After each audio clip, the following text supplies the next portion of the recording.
Balima Mali kunnafoni jabarani lajɛbagaw cɛ ani muso denmisɛn ani maakɔrɔba aw ni ɲɔgɔn kuma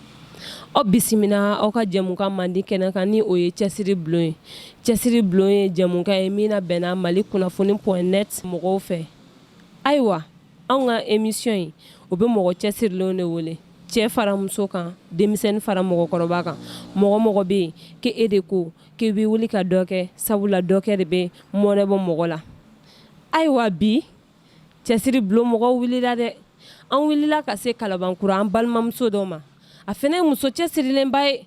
ale tɔgɔ ye Awa Dawu ni an bɛɛ lajɛlen ko a ma ko Gafula Star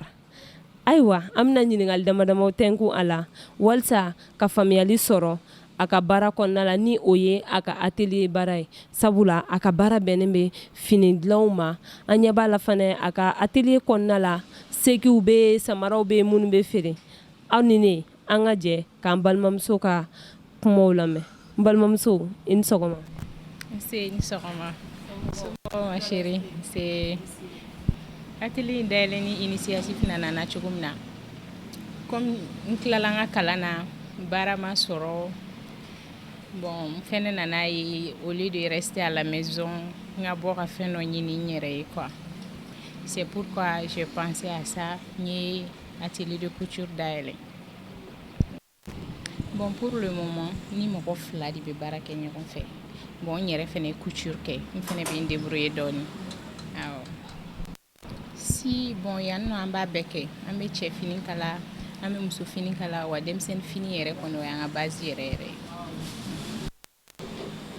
atelier in dayɛlɛ ni sisan nin y'a 4 ans de an filɛ a 4e année de la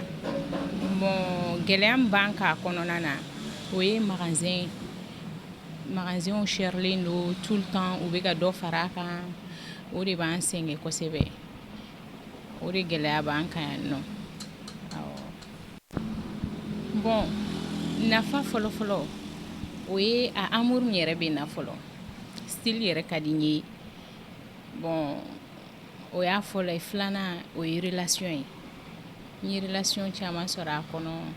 parce que n bɛ finiw kala n b'a feere baarakɛyɔrɔw la genre a ye relation caman lase n ma o de y'a nafa yɛrɛ bon ne bɛ min fɔ n balimamuso ye bɛɛ ka wuli ka dɔ kɛ cɛya tɛ mɔgɔ dilan musoya tɛ mɔgɔ tiɲɛ sinon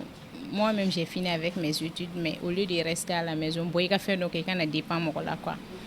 bɛɛ ka bɔ ka dɔ ɲini i yɛrɛ dɔrɔmɛ 1 man dɔgɔ ba 1 man ca commerce bɛ daminɛ fitini fitini de ne yɛrɛ y'a daminɛ fitini fitini de fo ka na se nin niveau ma bi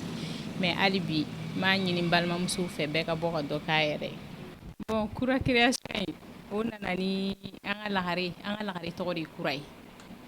voilà comme ale lagare a ko ka di baaralankolon tɛ yen mɔgɔlankolon de bɛ yen n'i ye fɛn o fɛn kanu i bɛ nɔ bɔ o la nin bɛ dan sigi an ka bi jɛmukan na an b'a fɔ aw ye ko aw k'an bɛn diɲɛ waati wɛrɛ